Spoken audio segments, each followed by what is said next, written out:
Hello, everybody. Welcome to another episode of This Is My Bourbon Podcast. I am your host, Perry, and actually, I'm on my own this week. Swan is taking the week off. He has had a lot of stuff going on with work, and he just needed a little break. So, if you are a first-time listener to the show, welcome in. If you want to hear what it's like when I have co-hosts, check a couple episodes back. We appreciate everybody who is not just a returning listener, but also anybody who is hopping on for the first time. If you've not yet, please, of course, subscribe to the show, share it with your friends, all that good stuff. Leave us a rating and a review, too, if you are in the iTunes podcast app. No flying blind this week, but in honor of our special guest who is on the show, drinking some Kentucky Owl Confiscated. That's right, Dixon Dedman has returned once again to the podcast space. I'm incredibly excited for you guys to check out this conversation. I had a really good time recording it with Dixon. And if you go back to the first episode that he and I recorded together, I believe that was in the fall of 2018. I think I put that out the week of Thanksgiving that year, so third week of November. And it's crazy to see how much our relationship has changed, how we've kind of, and we touch on this a bit as well, how we've kind of gone from, interviewer-interviewee relationship to really being friends and being able to sit down and just kind of catch up some. So I look forward to hearing what you all think about this week's episode and this conversation with Dixon. We'll do a couple of things before we get into it. Flying blind, of course, we're not doing. I already said that, but I'll run through some what I've been drinking recently. I've been kind of steadily working my way through a Knob Creek single barrel from from our local Kroger Wine and Spirits. I did crack open a couple of bottles with Papa Ritter over the weekend. We recorded our Passing of the Torch episode in preparation for Baby Bear coming along, Baby Ritter. She'll be here before we know it, which means that we will be soon heading into some banked episodes. So you're going to have a few weeks of content that Swan and I have actually already recorded, and potentially there's going to be some special guests hosting the show without me, of course, and I appreciate them for taking the time and offering to do this. I didn't reach out to them. They kind of offered up that opportunity to me, and I had a hard time saying no. They've not recorded it yet, but I do look forward to hearing what those episode turns into. So I think that really kind of about does it for the info up top and for all of the business up top too. So what I'm going to do is I'm going to throw it over to our little interview that I got to do with Dixon, and I'll be back at the end of the show for a few more segments and to wrap things up. See you soon. Always 100% biggest, funnest pleasure to get to sit down with my buddy and yours, Dixon Dedman. You're setting yourself up to be let down, old buddy. You've had a bunch of stuff going on. I wanted to come by and chat about some of it, but also this is I figured a good way to kick off Bourbon Heritage Month. Ah, yes. Too. So I poured something for you in the spirit of Flying Blind, which is how we normally start shows off. And this is an experiment that that Swan and I did a couple weeks ago. I'm curious what you might think about it. And I know I do this to you 9 times out of 10 when I see you. But what do you mean it's an experiment? It is always good. People are always like, here, try this and tell me what it is. Guess what it is and tell me what you think it is. And then it's like, oh, yeah, this is a whole bunch of random stuff that we mixed together and put in a wooden container and drove it around the state for a few days. And had the governor sniff it. Yeah, so there's absolutely no way you've ever had this or anything like it. You got it wrong, jerk. I'm not even trying to stump you with it. I'm just curious. You know what? Fine, I'll go ahead and tell you what it is. No. Okay, all right. Because I don't want. I'm legitimately not trying to to stump you or anything. It's fun to watch you work through it. I will say that much. But at the same time, I can't tell out of the gate, and I don't know. I haven't really had I had to taste a couple things earlier today. I had to approve a couple things, but it's been a while before lunch. But I'm not. It's got to be. I'm thinking this has got to be lower in proof. I'm trying to get into the nose, and I'm having a little.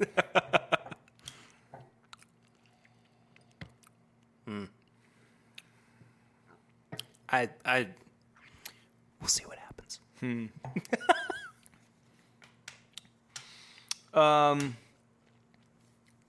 Interesting.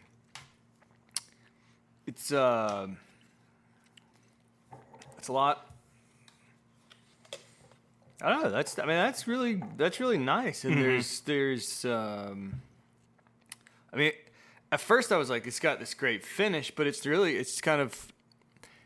not like it does.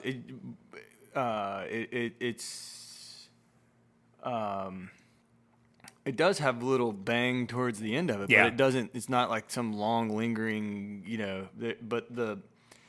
there's more viscosity here than I would expect at the lower proof that I think it is. I think the proof might be throwing you off just a little bit, and I don't know exactly what this proof is either. I'll say that much.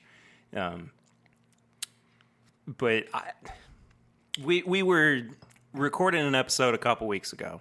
It's kind of buttery. Yeah. And we thought, what would it be like if we just blended a little bit of Armagnac with bourbon? Okay. And that's what this is. This is a vintage, a 2000 vintage, 19-year Armagnac blended with rare breed. Okay. I get the rare breed kind of kick on the back end. Yeah.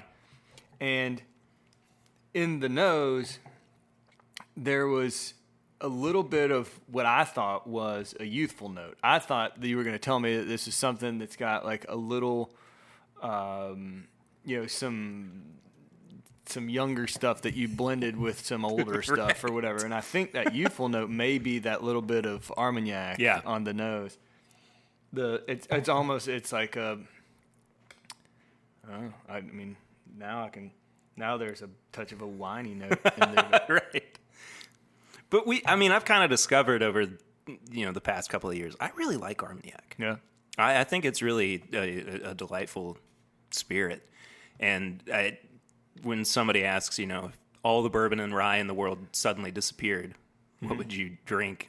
Armagnac, I think, would be my go-to answer. I think, just from what I've had, and I have several friends who feel the same way, who are almost moving on from bourbon to Armagnac. Yeah. And the other one is rum. There's a lot of good rum so I get it. It's funny too because I go home and a lot of times it's like, you either have a bourbon or have something else. Yeah. And a lot of times it's have something else. But that's just because I've almost, I come in here, I taste some stuff, I work on them. I've worked on so many things this year already. Yeah. And so it is, I get it. I think having another weapon in your arsenal is it's not a bad idea. And there's only so much beer you can drink, and wine is fine for the most part. But I like that Armagnac is that kind of if bourbon were a wine. You know what I mean? Like that's how I've always interpreted it, at least from my point of view. Well, and I think that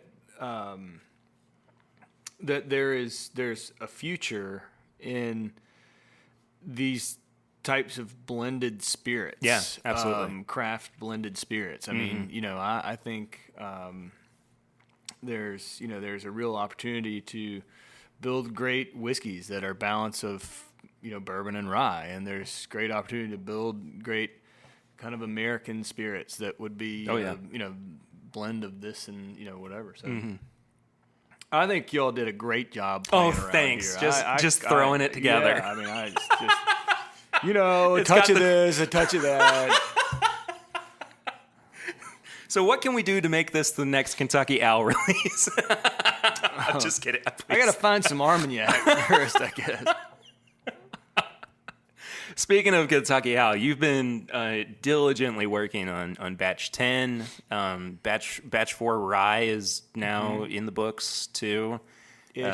Ish. Oh, I thought that it had already been approved and. Oh no, definitely. It's just not the whole packaging process is not complete. There's a batch. This rye is going to actually come in a tube in a cylinder. Oh wow! And so the cylinders will be the batch number and proof will be handwritten on them. The tubes themselves, because of the Rona, as I like to call it, but whatever. I mean, everything is delayed. I mean, and slowed down. So it's done, but just even working with our partners that do our do the bottling and labeling and all that stuff. Right. I mean, when they have to go through every step of ensuring I mean their employees and bringing these people in and, right. and I mean it's really slowed everything down. Absolutely. So, I didn't mean to say it wasn't happening. It's just no, not at all. But what's been kind of postulated, I guess, is this your last Al Rye? This is not the last Al Rye batch forever. Yeah, but for now. But for the time being, yes. Why now? Why stop at batch 4 right now? Well, Perry, what happens is... You've got 3 kids and a wife, and you've only got so much time. No. I mean, my 3 kids and my wife are so expensive. I need to keep making more and more and more as quickly as possible. No, I mean I have stocks of rye. I don't have stocks of rye that I am ready to put into this program. There you go. And I'm not that program. Was so successful based on the liquid. I mean, it was just that damn good, and I'm not gonna follow that with something that I don't think can live in that in that. So until until I'm able to put something together that I think is worthy of being number 5. Sure.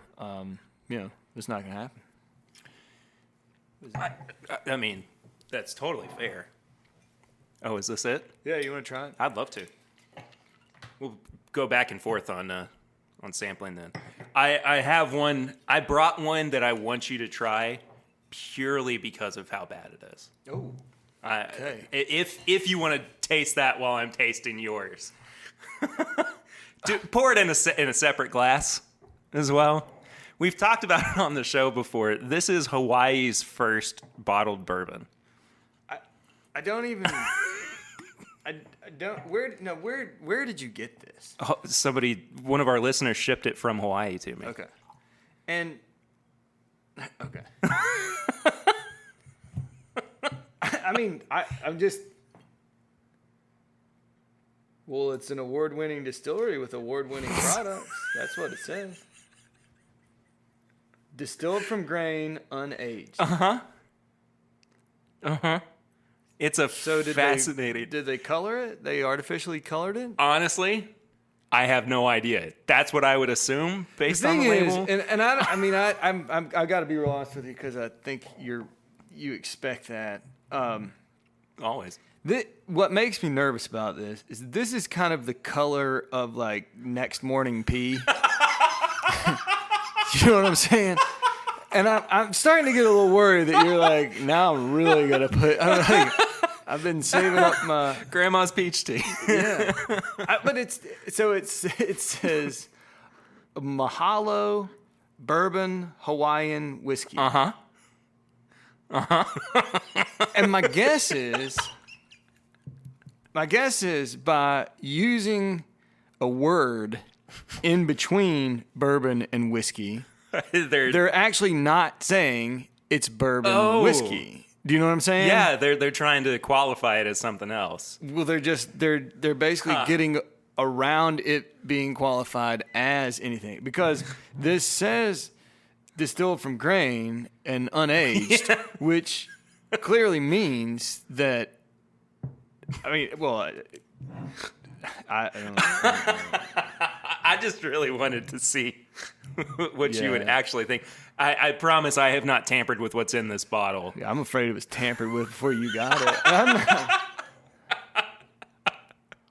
It does. I'm not gonna spoil too much for. Not that there's a whole lot to be spoiled. There's corn in there, or something. That's a good way to describe it. He did it. He drank it, folks.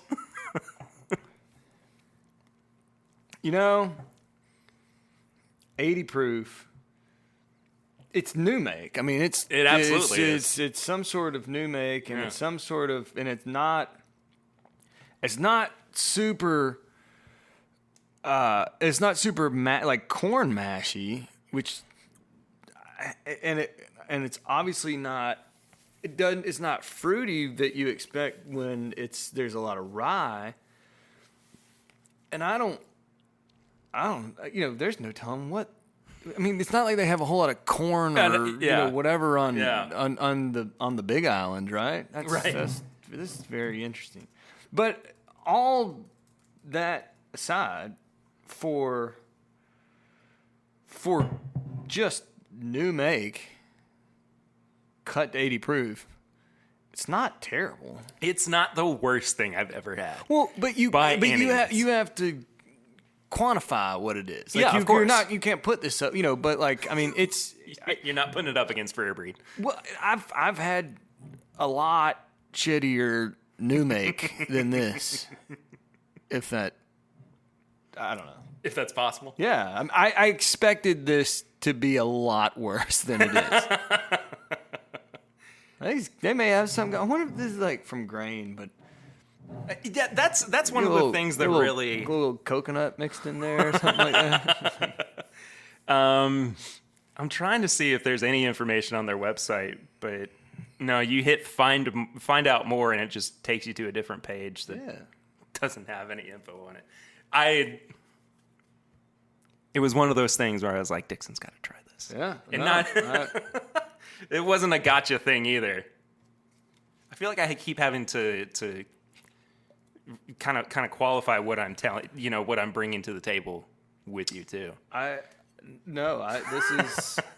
fascinated by just the fact that the label had like both of these clear. There are so many bubbles under this thing. Like it wasn't even like it's clearly applied by hand, and interesting. I hope I don't want to offend anyone, but no, of course not. It's not. This is on the opposite end though. Rye Batch 4 is fantastic. Mahalo. That means something. Is that another word that also means hello? I don't know. Rye Batch 4 is delicious though. Thanks, man. 112.8 proof. 112.8. How you have posted a bunch about blending Bourbon Batch 10. You went in for I think I'm done with that. I'm gonna put that to the side. You got as much out of it as you feel like you can. I don't, it's not what I thought. It might be one of those things you were gonna put in front of me, and I was just gonna. It was gonna be like, dead animal type thing. It's not that. It's weird. It's not that. Beaver butt. I'm a little bit nervous that it may, like, I don't know, make me go blind in one eye or something like that. But it's the new rock gut. I don't know. That would be a great marketing scheme. What's the new rock gut? I would love to go out there and consult at this facility if they wanted to fly me out. There you go. Take a nice little trip to Hawaii. Mm-hmm. We'll do some blending. But speaking of blending, I was kind of working towards this. You have been posting a bunch about the work that's gone on with Bourbon Batch 10. Mm-hmm. And how do you feel like this compares to the other blending projects that you've gotten into with Kentucky Owl? Because it seems like, and it could be just because we're peeking more behind the curtain, but it seems like you're being a lot more diligent, or you were a lot more diligent in the blending process. I don't know if I necessarily was, or if I just maybe was posted more about it or something like that. I mean, I don't think I went any deeper.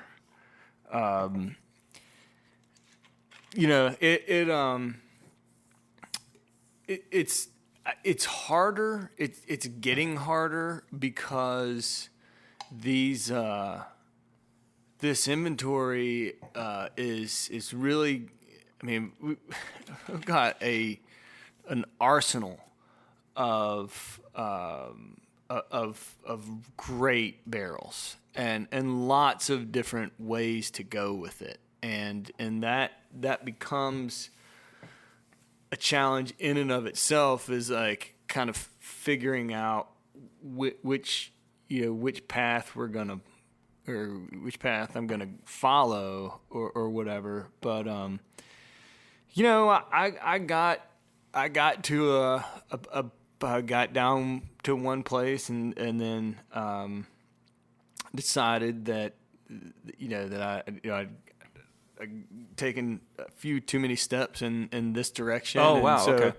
and which is normal. I mean, Yeah. and so I kind of pivoted from a couple steps back and then went that way and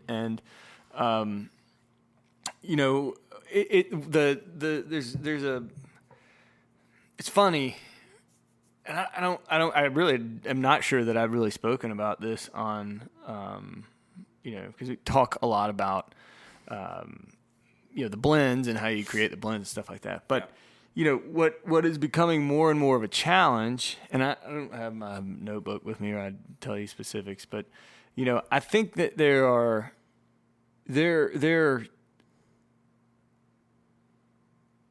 at least 6 different bourbons of different ages that are in batch number 10. Mm-hmm. And so, it's not like you take stuff that's 15 years old and you add the same amount to a blend of stuff that is 7 years old. Yeah. So what you have to do is you have to, you say, okay, the 16-year-old stuff, the 16-year-old barrels, each yield this number of gallons. Right. And so you've got this much, and the 7-year-old has twice as many. Right. So a lot, there's a lot of ciphering to be done to figure out that, like, okay, even though we're talking about 18 barrels of this 16-year-old stuff, it actually only makes up 10% of the volume of the final blend. Right. And so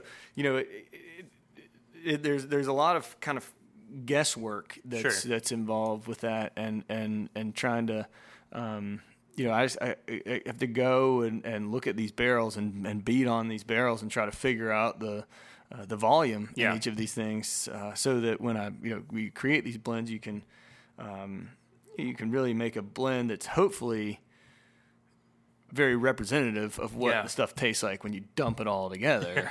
and so it was a lot that's kind of that's a bigger part of it than just being like, oh, okay, I'm gonna add a little bit of this and I'm gonna throw a little bit of that in there, and I'm gonna do and so but that whole process is it is my favorite part of any of this. I mean, it is something that I can't sit there and be like, oh, I'm gonna go blend and taste whiskey for 5 hours. Yeah, that doesn't. I mean, the people all the time are like, hey, I'd love to come blend with you. It's like, well, look, it doesn't.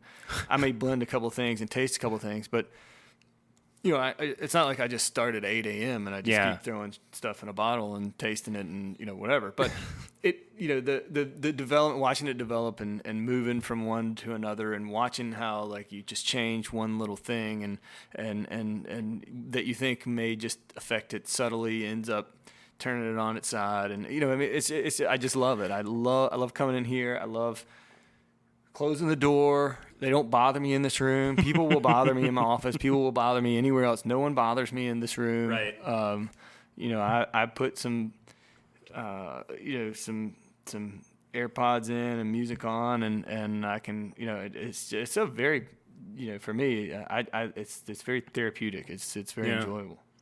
And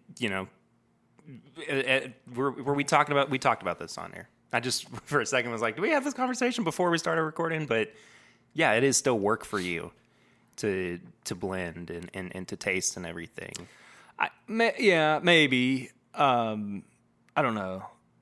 At some point it is. Well, yes, it is. But I don't, there's certain things that you do that like are not work. You just enjoy them. Yeah, of course. I don't consider it work because I really enjoy it. Like there are other parts of things that I do that I would say are more like work than of course. That is actually something that I have found to be incredibly enjoyable. A great kind of break from other stuff and there are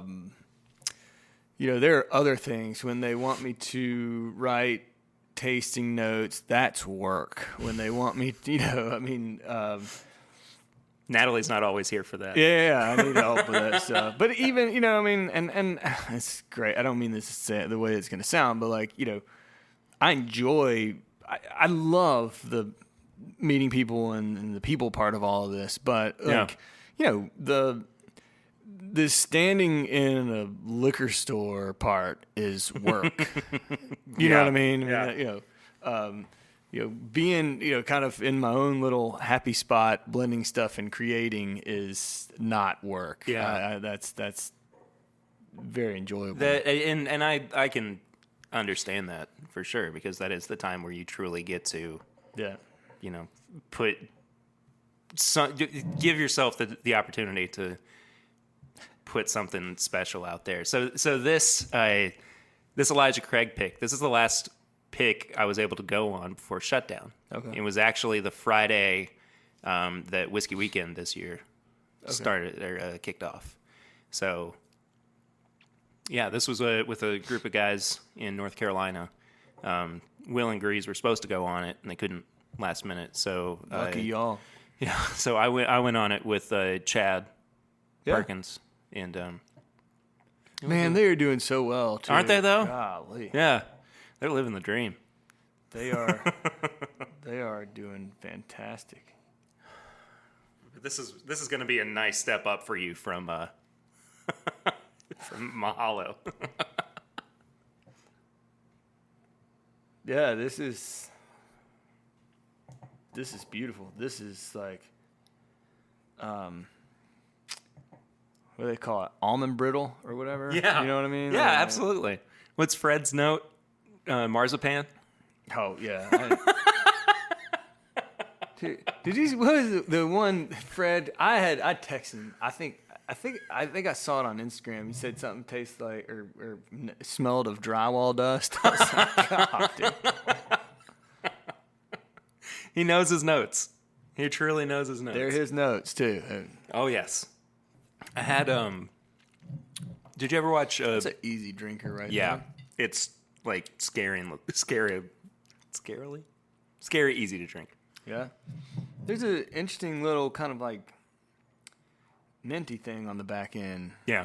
I think. Mm-hmm. Or it may be the Mahalo that's like still in my it's mouth. throwing you off. You got to take 3 hours to recuperate before you taste anything else. Did you ever watch Booze Traveler? No. On it was on Travel Channel, and the host he goes around the world, and well, he used to. The show's not on anymore, but he would go around the world and try different cultures, alcohol, spirits, whatever. And I have been a fan of his show for years now. And a few weeks back, I reached out to him to see if he wanted to be on the show. Yeah. He said absolutely. Well, that's super cool. So I sent him a box of samples. This was one of them. What's his name? That's Jack Maxwell. Is it like Netflix or? I think it's on Hulu. Okay. Yeah, it's a really, really cool show. Sounds really cool. Yeah, he's from Boston, and just got a lot of energy, a lot of life to him. Really cool story, and having him on the show was really interesting as well. Would they just run out of places for him to visit and drink their booze? No, Travel Channel did that whole switch over to ghost shows. Gotcha. So it happens. So they kind of gave him the boot. But regardless, I really like this single barrel. This was the first Heaven Hill pick I'd ever been able to go on, too. I'm still trying to get my bingo card filled out with the distillery picks. What else is on the list that has let's see. I've done Four Roses, Knob Creek, Turkey. This was a big one. You done Buffalo Trace? Yeah, I've done Buffalo. Let me tell you about the last Buffalo Trace pick I went on. It was for Liquor Barn, and they do as many barrels as they can get at one time. We had it was 18 barrels that we tasted from, and it wound up with 6 different picks. So it was 3 Buffalo Trace barrels, 2 Antique 107s, and a Blanton's. Is this pre-COVID? Oh yeah. This was sometime maybe it was 2018. Oh. I can't remember. But it basically had 36 different bourbons that day because we were trying to cast strength. Yeah. And then proof down. And I had the worst case of the hiccups I've ever had in my entire life getting out of there. It was funny. So we actually, I helped pick one yesterday. Oh yeah. At Buffalo Trace, and it was surprising, and I was assuming they would have to do something, and they did, and they did a phenomenal job. But that model there is very interesting. Where to your point, you get the at proof and the at barrel strength samples, but everybody tastes from the same glass, right? And it's on a number of occasions, you kind of show up and there's like this pre-COVID, all that stuff. You show up and there's 15 guys there is in a line going through all drinking out of the same glass, and it's kind of like, do I really want to do this? They always had those little, and I'm not trying to sound like a diva, like I'm not some germaphobe, like I eat boogers and all that kind of stuff. Just kidding. You heard it here first. But no, like I'm not some huge germaphobe or whatever. But they always had those little plastic water cups. Yeah, right. And I would always just kind of put a little. I would taste out of those little. I would just pour from the glass into the water, and everybody would be like, "What are you doing?" And I was like, "Well, I want to take these over here, and I want to be able to look at them side by side and not like feel like I'm taking up time in the line." So I can only imagine if there were like 10 of y'all and you had 36 different things to taste, and like y'all just it's just it's I'm sure it was fun, but it's kind of crazy, and like you sometimes figure like you lose track of like, okay, which one did I like again? Absolutely. Like which one of those was? And I try to be really diligent with note taking. Yeah, as well on barrel picks. So I have now this collection of because now Buffalo Trace does it too. They give you the little notebooks. Yeah. So I don't know how many. I think I've got like 8 to 10 Four Roses notebooks, and now Four Roses gives you a Glencairn as well. And Buffalo Trace has a nice little notebook for theirs. And right. I mean the swag, the barrel pick swag is they're all stepping up their game. Like these were my notes. This is page 1 of 3 for my I can notes see from as a bullet you pick. get a little further along, things start to turn sideways. They do, and they also get like much shorter. You know, like you're really in depth with it at first, and then you're like caramel, vanilla. Right. At the end, it's toenail like polish. check mark, X, I mean, question mark. Especially with 18 barrels that you're picking from. I mean, it does wind up getting to that point. You draw the emoji of the smiley face puking like that one. I remember we had one of these barrels on this pick. We were like, if they did Elijah Craig's single barrel proof picks, it would have been killer. Oh, okay. And we were like, but we of course had to try and proof them all down as best we could. And so you have to do they don't proof them down for you. You proof them down yourself. You have to kind of guess what it would be like. And so we were all going around going, what's going to be the best one proof down to 94? What's going to be the crowd pleaser?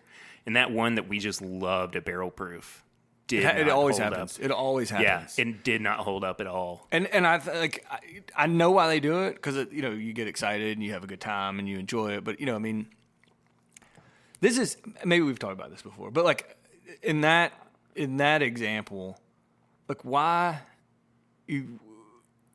if you're purely trying to pick the best thing for what's going to end up in the bottle. Yeah.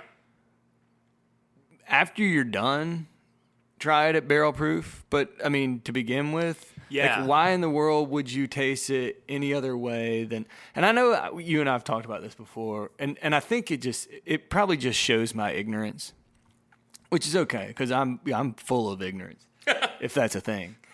But which I guess in turn makes you not ignorant because you're aware of your ignorance. Now that's so far over my head. I'm too ignorant to understand what you just said. But this is therapy for Dixon.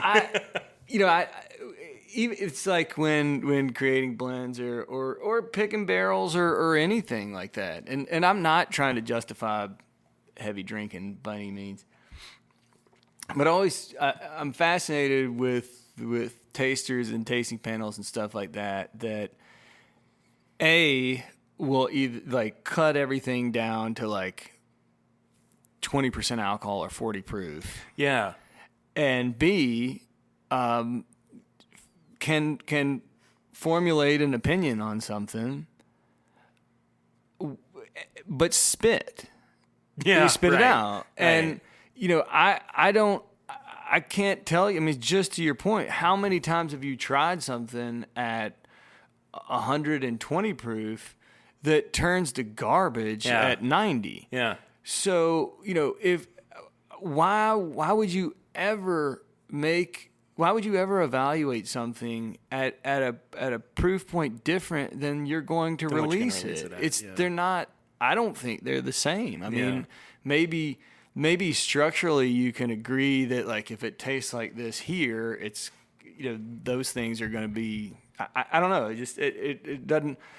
I've never thought, okay, I'm going to create batch number 10, but I'm going to taste everything at 40% alcohol and then hope when we put it in there at barrel proof that it's also good. And then the spitting thing, how many times have you tried something? How many times have you taken, have you put something in your mouth and the mouthfeel was great and, and however it reacted on your palate was great and all that kind of stuff. And then you swallowed it. And after you swallowed it, you were like, oh my gosh, what the hell is that taste that's still in my mouth? Like what just happened there?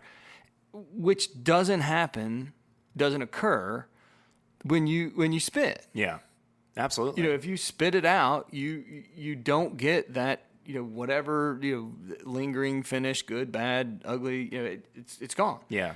And it's just always those types of things. I am just always intrigued by that, and I think Buffalo Trace, while I love them, you go in there and you first taste these like 6 barrels of Eagle Rare at barrel proof or whatever, and you're like, oh my gosh, this one is jam, and there's all this like crazy mesquite stuff going on. You Yeah. get so excited about it, and then you taste them at 90 proof, and you're like, well, Never mind. the hell did all that go? You know?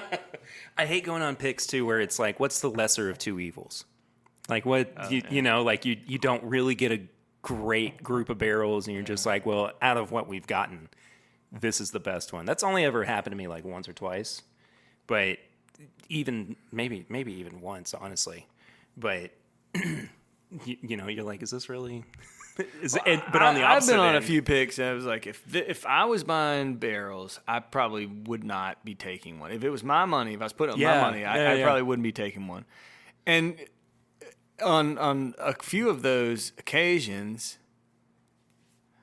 the barrel was selected based on age or whatever. Yeah. I mean, they were like, oh no, I want to take this for my store because it'll sell. Yeah. It's like, so in that case, why don't you just get a list of what was available? I mean, if that's how you're gonna pick it, like, you just be like, well, I want that Give me one. the oldest one. Boom, done. Yeah. So. Yeah, and I mean, like, you know, I did a Knob Creek pick at the beginning of the year for OBC, and kept it blind. I mean, that's how I prefer to do. Sure. You know, just with age and barrel proof and everything. I think it turned out that we picked a 13-year over a 15-year. You know, and I mean, if we had known beforehand, we probably would have gone in. I mean, not even just thinking, oh, we have to pick this one, just going, it's a 15-year barrel, you know, that's all we're going to be able to think about. Yeah. I mean, I think it's way better to do picks for like sure. that blind. Yeah, but I mean, it's funny. I mean, it's the same conversation we have all the time. People are like, why don't you put, everything you do is not age stated and blah, blah. And it's like, I mean, it's because some of the, I got some old stuff that's trash, and I got some young stuff that, is amazing. I mean, You dealt with that with Confiscated a lot. Yeah. I mean, which is fine. I mean, I get that some people, I don't know. It's just, No, this is not Booker's, by the way. This is a Jim Beam 11-year bottled and bond from a decanter. Travis Gintz sent me this. who did? Travis Gintz. Okay. Cletus. Here, wait. Okay. I want to pour you. I'm not going to tell you what this is. Okay. I did it to you, and now you got to do it to me. No, this is funny. I was having a conversation about this today. Like, not only am I not going to tell you what this is before you have it, but I'm not going to tell you what it is after you have it. I really want. I have an opinion on this, and I want another one.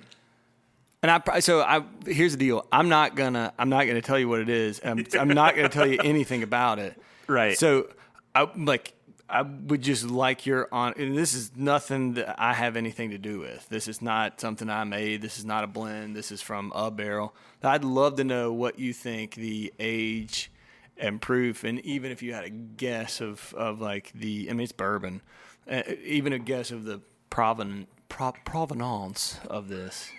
But this Breaking out the fancy words. Yeah, this has become a kind of a hot button thing here lately. Ooh. I think it's a weeder. I'm not getting it on the back of the tongue, like you do with the rye bourbons. The corn sweetness is very present, but I don't know if that's indicative of how young it might be. It's got a really... The palate's almost like sharp, you know? Like it doesn't have a very coating mouthfeel. Maybe I've had too many things at this point, but I don't dislike it by any means. Proof-wise, I can't imagine it being much higher than 110, 115. Okay.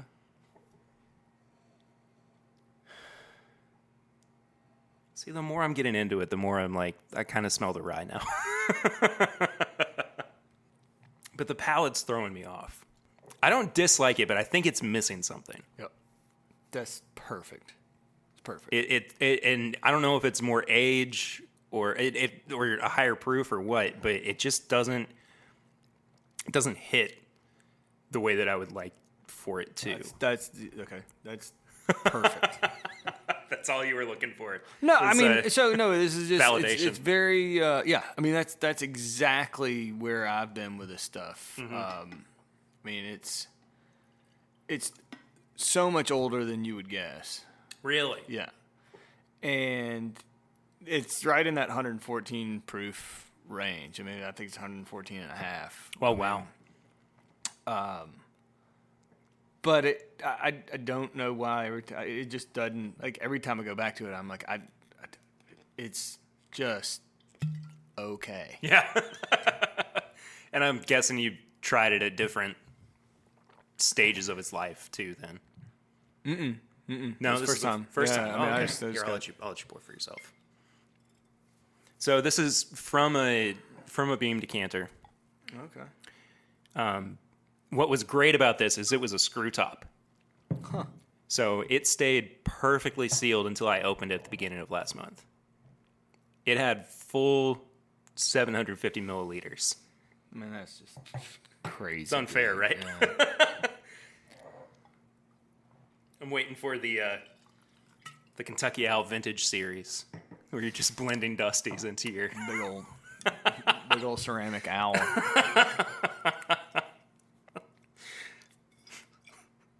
I almost said something about what the price on that would be, but that's a fun subject to get into. We could talk about Dry State too. Yeah. I'm curious about your thoughts on Dry State, because I think when I was here last, I don't even know if we were recording. Like when it not for Whiskey Weekend, because Whiskey Weekend was the last time I was here, but the last time I came I think maybe just to hang out. I think it was like right before Christmas. I think Dry State was kind of floating around in the ether.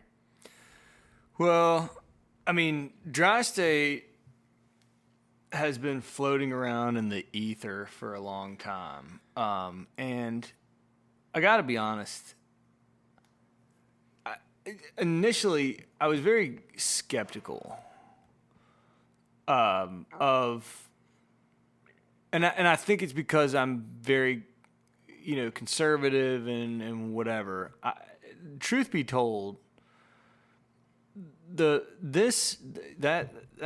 bottle, that box, the whole package for this thing is absolutely unbelievable. Yeah. I mean, anybody that it will be the centerpiece of anybody's collection. Yeah. And it's just amazing what that team did. Yeah. I look at it. I give my opinions, but I'm not the. You're not the design I'm not guy. the creative, design guy or whatever. Yeah. And it was really funny, making it, because you start to think about. I mean, do people even drink stuff like that? I mean, when you buy Yeah, of it course. and you spend that money, most of the time people buy it and they, it's a display piece. Yeah. It's not something that you open. There's 2,000 of them for the world. Yeah. That's it. They're all hand numbered, and it's not something that you're just like, well, it's Thursday. I got that fancy box the other night. Let's crack that sucker open and sit out back and listen to Kenny Chesney or whatever. So, but I was adamant about making a blend that when people do on that occasion, whether it's now or 10 years from now or 20 years from now or whatever, when they are compelled to open that bottle, Yeah.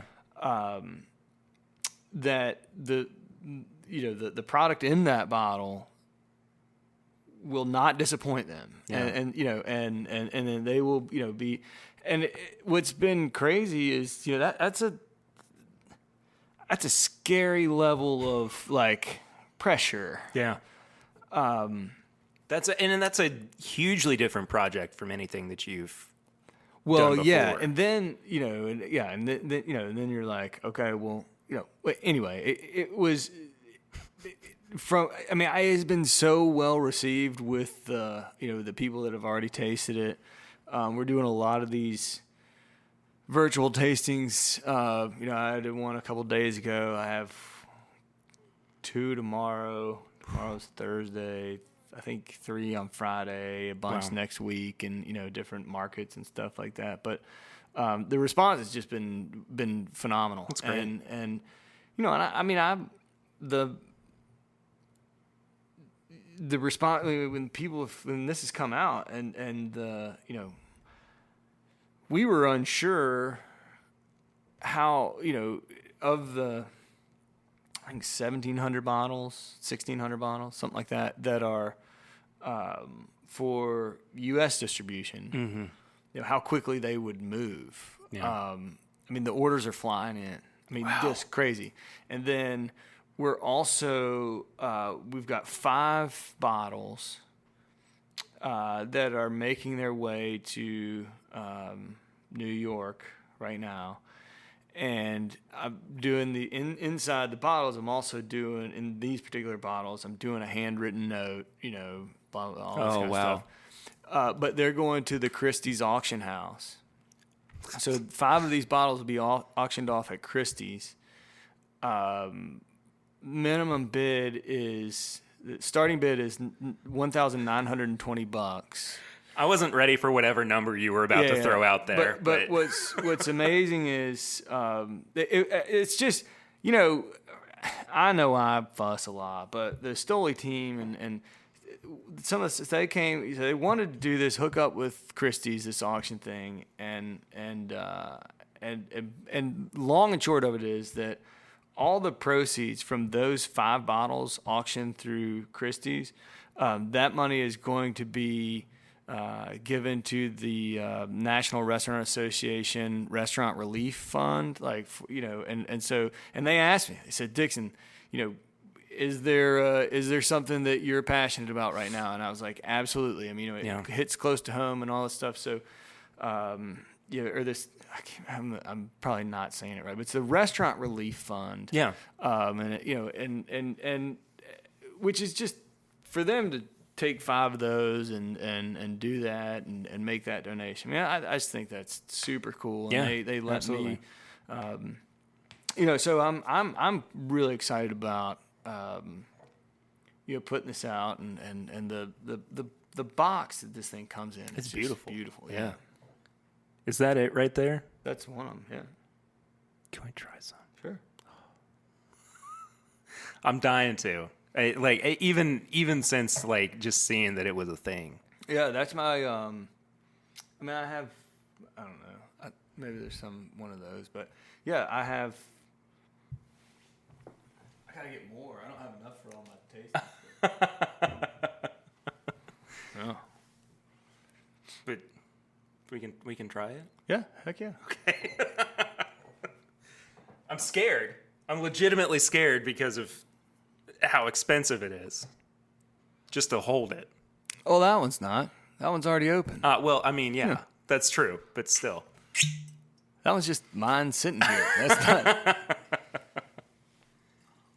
Whoa. Now you got you got a lot of diversity there in front of you. 1979 funky decanted beam, which is just awesome. And then also this Kentucky Owl Dry State. Yeah, it was cool. No big deal. I got to taste this a couple nights ago with some guys from Indiana. And there's a group from big and like a kind of part of a bourbon society, and then a big retailer and stuff. And they were a lot of fun. And one guy was like, hey, Dixon, if I didn't know what this was, I would have thought it was kind of something a little bit vintage, something a little old school. And I was like, well, there's some old barrels in there for sure. Really? Oh yeah. So the Kentucky Owl Vintage series has kind of already come to life. Well, there's stuff pushing 17 years in there. Oh, okay. Yeah. I thought maybe you were talking dusty. No. Dusty stuff. Which would be funny just to see you pulling from your collection. You've got all these decanters and whatever, and you're just blending them into. Just throwing them in stuff. Probably put it all back in a barrel. This is a pre-pro beer. stuck the barrel away. This is a pre-prohibition E.H. Taylor. Wow.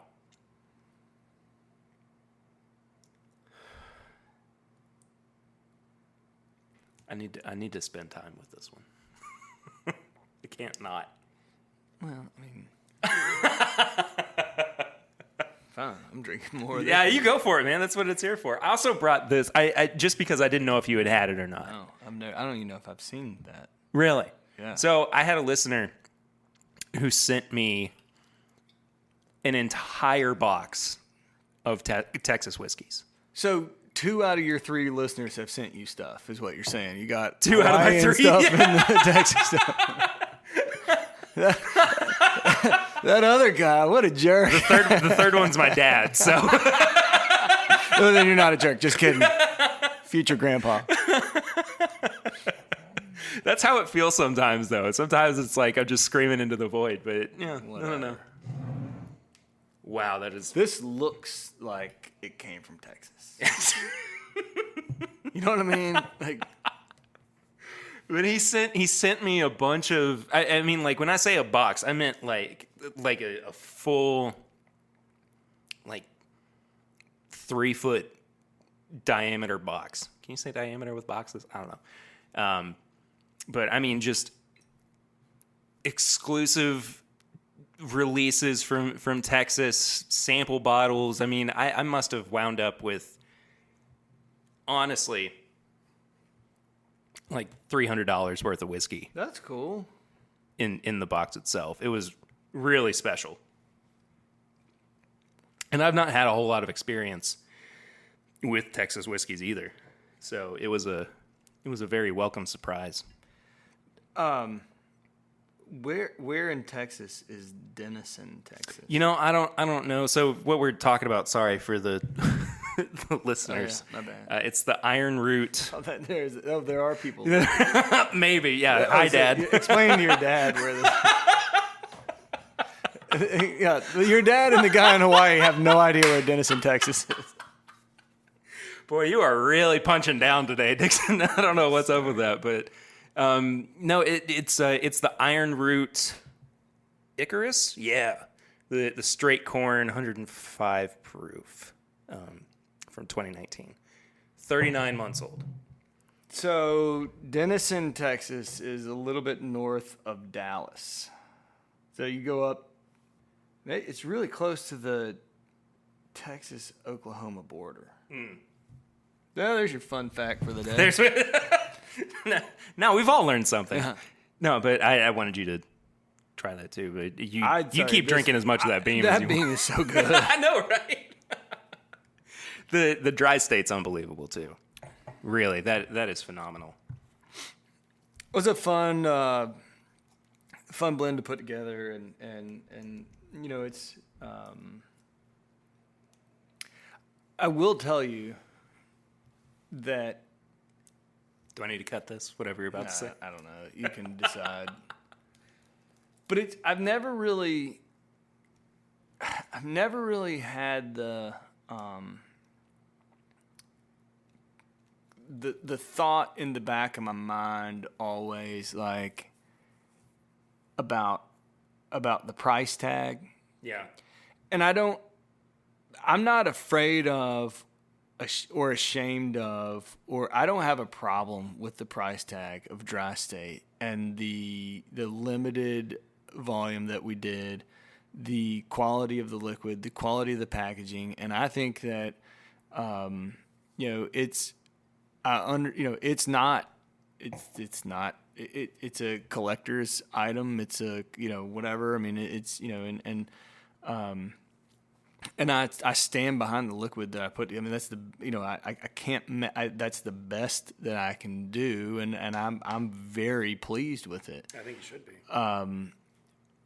But I've never been in the, like working through and been like, I don't mean to say like having that hanging over my head, but like the knowledge that this is significantly more expensive than anything we've ever released, and we still release very expensive stuff. And, I made jokes with a lot of people that like, they're like on our production calls, like with the team, marketing calls, and like how's the dry state blend coming? And I'm like, well, I think it's up to about 825, and I gotta find another, it was just because it's like kind of weird. Like I've never, that's just never been something that was, I don't know, but if that makes any sense. Absolutely. It's just so, bizarre. I totally am imagining you with like a, those like dry erase posters that they get for kids, like they've raised enough money, right, with a big it's a thermometer on it. Thing, I'm like, oh, you're always like marking it up with a red marker, a little higher. It's like a telethon. Except you're blending, and it's just for you. You haven't told anybody about it. It's just in your office. Had an internal thermometer. It was like, oh, you just call it another square red. We're getting closer to our goal. No. Take one away. I don't know how much subtractive work you do with your blends, though. I mean, like, you kind of talked about it a little bit earlier, but I mean, like, how how frequently are you taking steps back? All the time. Yeah. I mean, I just, and I think, I'm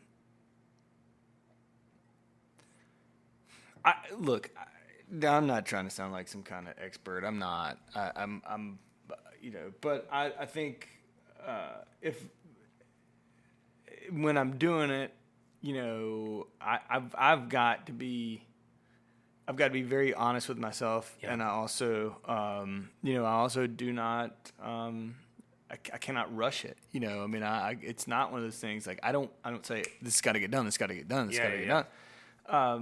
But if you can't go into it, in my experience today, you can't go into it like you got it all figured out already. Yeah, of course. And it's like 1 + 1 + 1 = perfect. Yeah. And you've said that before too, especially on the show. And you gotta like kind of embrace the screw ups and figure out, why. I wonder, and then there's a lot of like side things going on. So like you have this blend, let's say you got 4 distillates there, and it's like, okay, I like where this is going. So what I'm going to do is I'm just going to up the percentage of this one in here to try to enhance it to go this, and it goes completely sideways. Yeah. And so then you take the 2 distillates that are in there, and you create just I just do it in a glass of like the ratio, this and this. Yeah. It was like, why,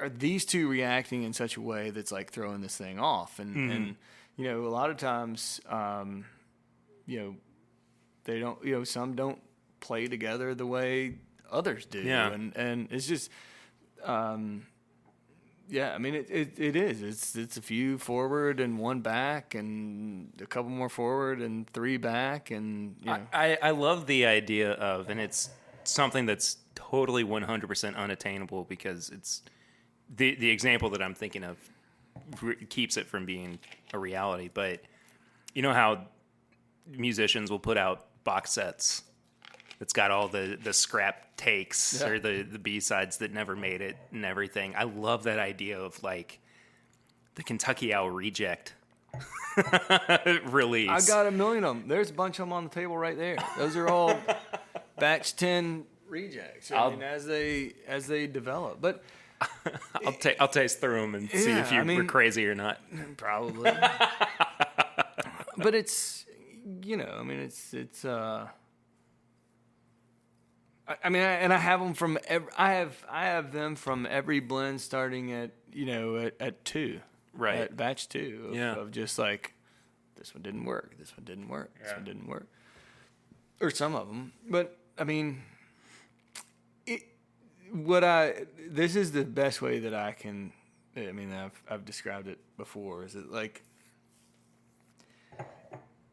the other day, my son was painting this picture for my wife, and he had this big white canvas, and he painted like a flower in the middle of the canvas. Yeah.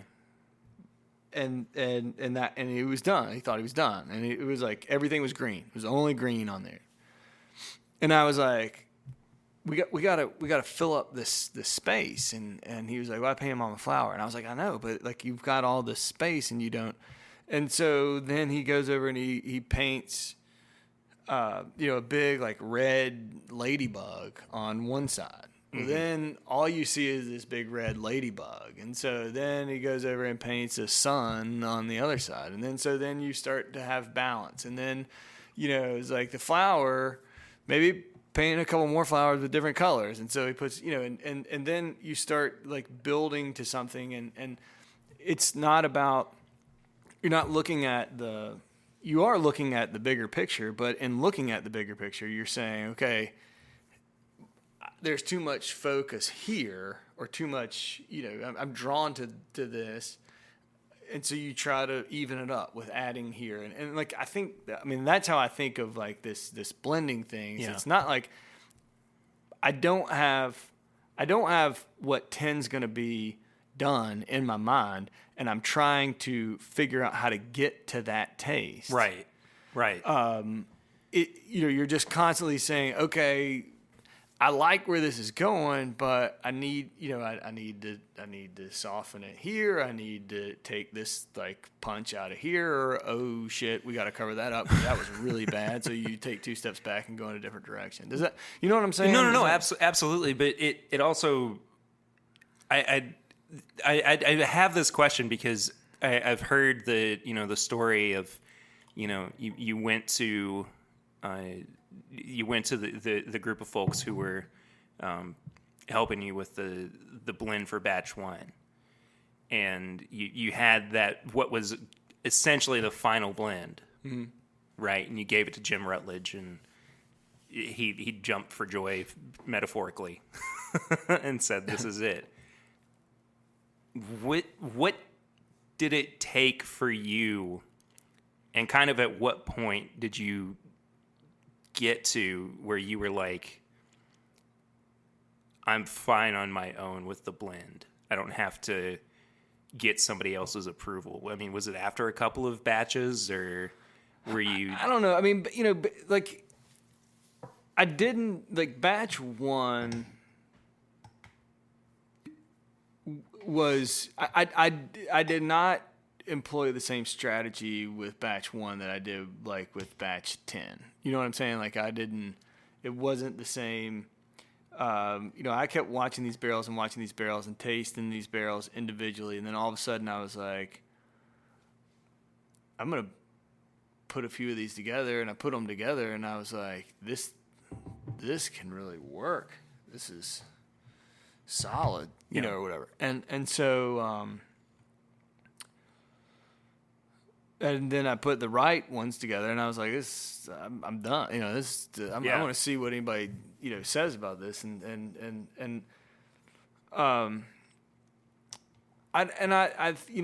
I've said probably here and to you and whatever that, it was like 2 was the most nerve-wracking thing I've ever done, batch number 2, because 1, people enjoyed 1 was such a success. We did great with 1, and so naturally, if you screw up 2, you're never going to sell 3 or 4 or 5 or whatever. So, but I guess with 2, I just kind of was to the point where I was like, I'm going with my gut on this thing, and I'm going to make this whiskey for me, and I'm going to put together what I think is. And I hope that people align with it, and they did. I mean, I remember making one little tweak, dropping a couple things and adding a couple things, and Sherry said, "You nailed it," and I mean, I knew I had hit it, and my partners at the time, were right there behind it or whatever, but. I don't know. I still don't. I'm happy to kind of share stuff with people when I'm done. Sure. And I'm happy if they enjoy it. And I'm okay with if they don't. But I mean, after that first time around, when somebody says, you know what you're doing, and keep doing it. I just decided that's exactly what I was going to do. Yeah. I mean, I mean, not. I don't know. I mean, I guess the point being, like, I don't. As long as I'm good with it, until somebody tells me, you really suck at this, and you need to go like find another job. That's. As long as I'm happy with it, I'm fine. Yeah, when you've got guys who openly weep on a podcast because they've been gifted a bottle of Batch 9 by the guy who oh my gosh, blended Batch 9. I need to tell you that story. Is there something else? There's more to that story. Okay, but first everything's bigger in Texas. We finally got around to tasting the iron root. Wait, is it iron root? Yeah, iron root Icarus. I keep wanting to say Harbinger because that's the big bourbon release that they have. But this is straight corn whiskey. Straight corn whiskey. Yeah. I mean, I saw it's 105 proof. It's 39 months. But it's funny, like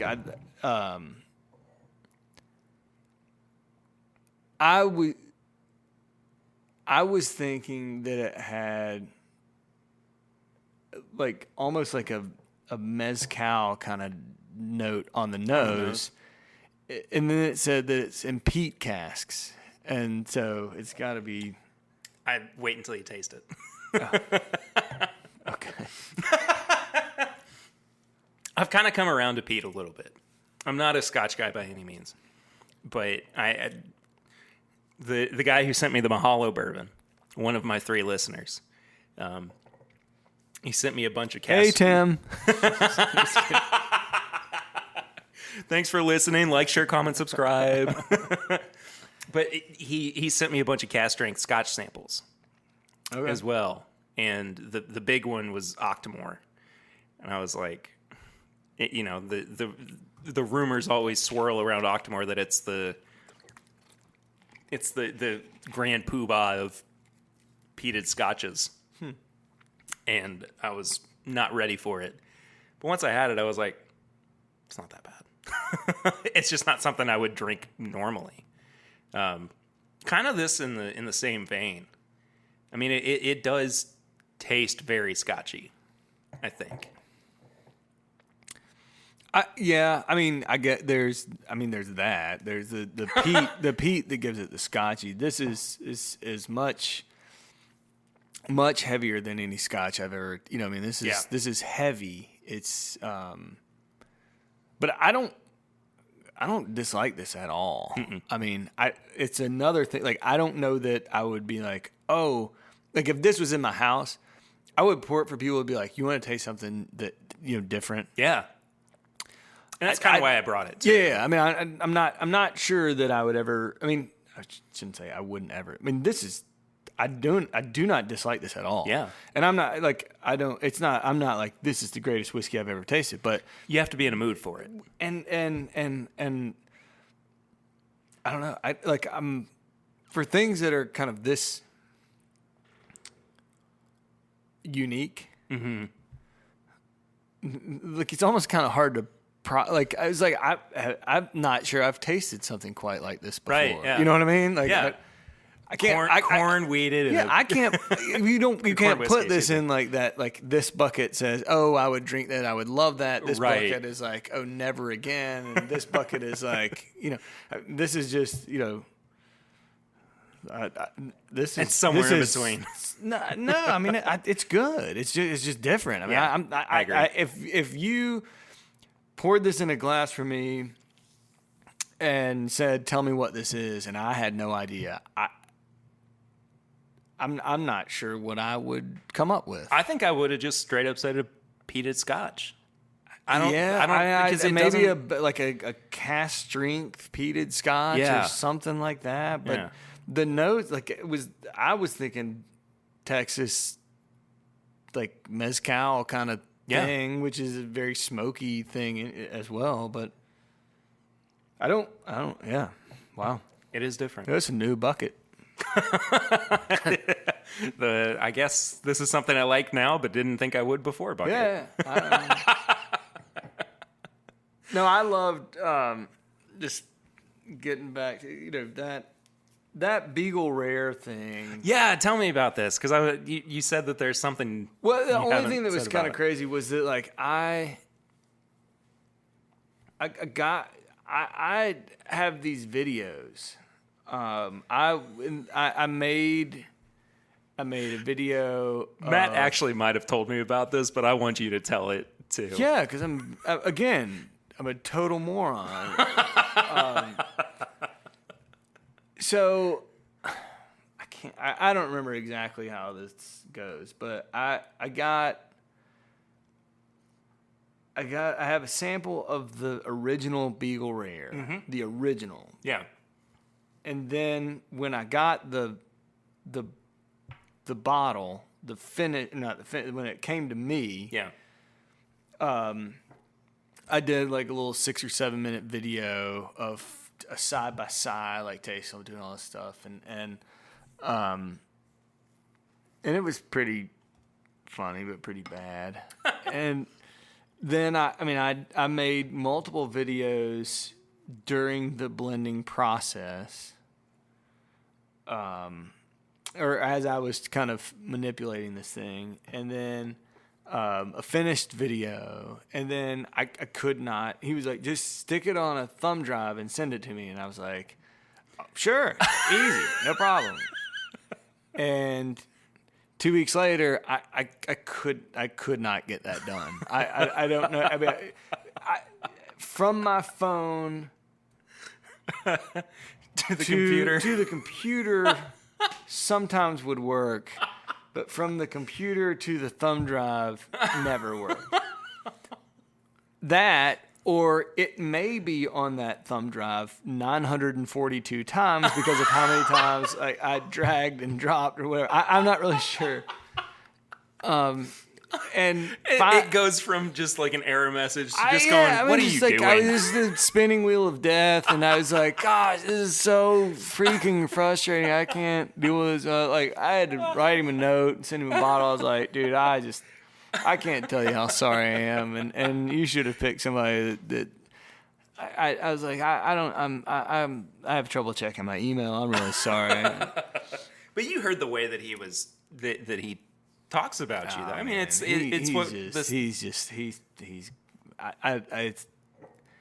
the same thing we always talk about when we hang out. It's not real. I can't believe that. I mean, I just don't. He's good, dude. He's just like anybody else. Like, but I mean, people are, I was like, look, if you call me Mr. Dedman one more time, we're never talking again. I was like, do you want to talk to Mr. Dedman? I can walk. I know where he is. You're more than welcome to talk to my dad, but you got to cut this stuff out. But that project was fun. It couldn't have ended at a worse time, because there was like a bunch of momentum, and then the freaking wheels fell off the world, or whatever. Entire world. Yeah, but it was great. The idea that at one point we were talking about getting all those people together, and which I hope will happen. The new project, I don't know where that is or what's going on with it, but I don't know. That was a cool thing. But my inability to do anything technological was on full display at the end. Sorry, I've moved back into the dry state. Really, I'm moved back into the Texas stuff. I just finished it because I wanted to go back to the dry state. But I want to say this too. I like how the first episode we ever recorded together, which was almost 2 years ago. We were very just professional and like, here's the questions, here's the answers and everything. But I like that, with or without mics, we can now sit down hang out and have a good conversation. And, it's been nice to get to be friends over the past couple of years instead of just like, hey, I want to interview you for my podcast and talk about your process behind developing your bourbon. This is going to sound obnoxious. Great. Here we go. I'm certainly hear me out because I'm not trying to make this about me, but,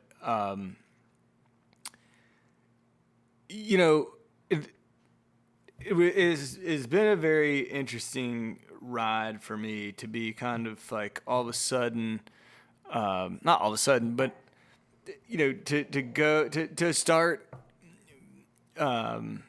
meeting people and I come from the world of hospitality. Mm-hmm. It's like, you talk to everybody and everybody, and then you get into this world and everybody starts treating you a little bit differently. And there's and I don't mean this in a bad way, but like a level of respect that everybody tries to pay, and which is very nice, but it's very, it's just hard to kind of navigate. Yeah. And I think that, when we first talked and a lot of the first visits that I went on and places I went and stuff like that, I mean, I didn't really know how to act. I didn't really know how to interact. And it was what's kind of been very,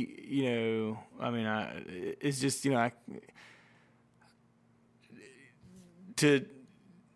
to really start to build new relationships and and get comfortable and I think people have become much more comfortable in the way that this is going to sound really obnoxious, but like in the way they approach me, because they're not like, they realize like I'm not some kind, I'm not some, I'm just and you're just another guy. Well, but it's like when you were like, hey man, I need to talk to you about something. Do you have a few minutes? I just really need to talk to you about something. And I was like, sure, not. Yeah. But when you told me that y'all were having a baby, and I was like, this guy thinks enough of me.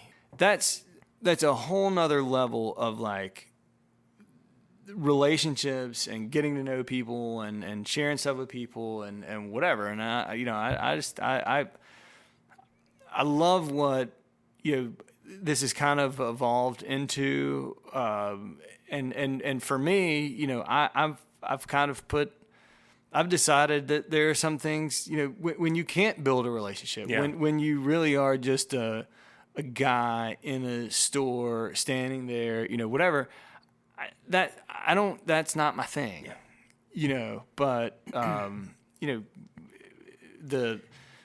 there isn't the back and forth, I think, with us anymore, where it's like trying to figure out, whether or not I can come and talk with you or hang out or record anything. It's just kind of like, oh shit, hey. Sorry, I didn't mean to break that up, but I almost grabbed the Mahalo and caught myself. Be careful there, Dixon. No. But I just texted you. Sorry, Tim. Like, I just texted you and I'm like, hey, thinking about coming up. What do you think about that? And you're like, okay, works for me. Yeah, well, it's much less.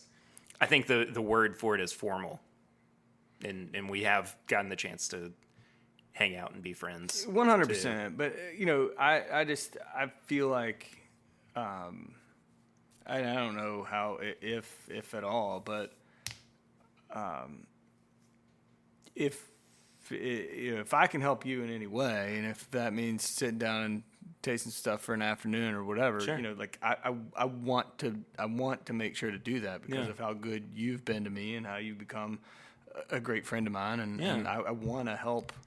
And you've always been great to me too in the show, and you are very I don't generous have one of those with sweet T-shirts. I can hook you up. I'm pretty sure, but Yeah, spoiler alert, I'm wearing my own merchandise on the while I'm sitting here with him. I like your BBC hat, though. I think I have that. Isn't it same cool? blade. Yeah, I had a couple, and I got one that got really, really worn out because I wore it to, like, work out in and everything. And I was at Bourbon and Beyond last year, and they had their tent. Yeah. And they were giving away free hats, and I was like, I need a replacement. I don't have to pay for it or anything. Yeah, they made me pay for mine.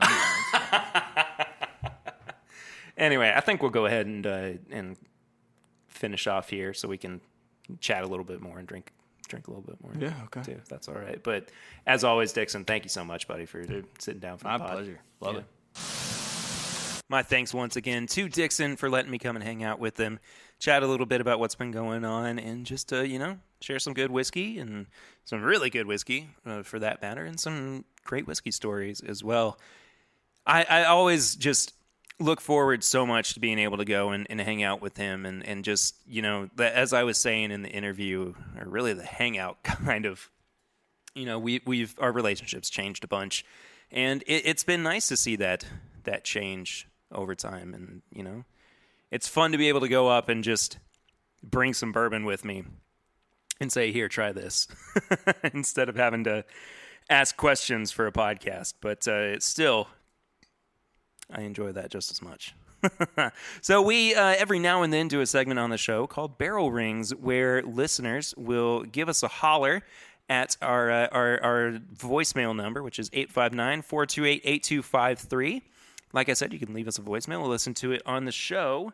And this week, I'm going to be listening to one from Papa Ritter himself. So, take it away, Papa Ritter.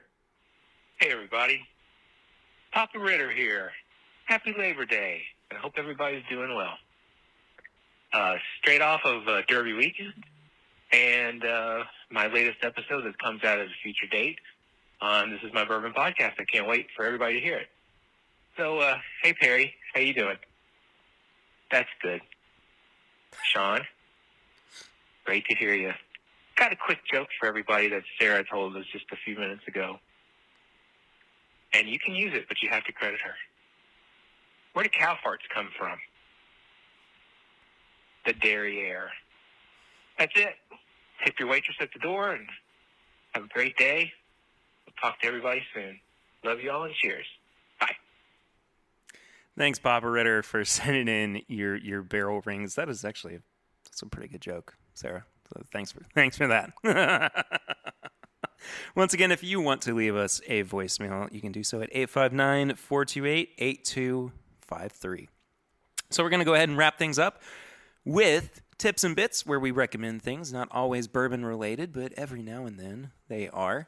This week, though, not bourbon related, I am going to recommend it's something that's a little bit more niche, but I've really enjoyed, and it's just one issue out so far, Batman 3 Jokers, which is a story that has been teased by DC Comics for a while, and it is truly a fantastic story so far. Like I said, only one issue in, but man, it's some high quality storytelling, and the artwork is fantastic as well. I know that a lot of people don't,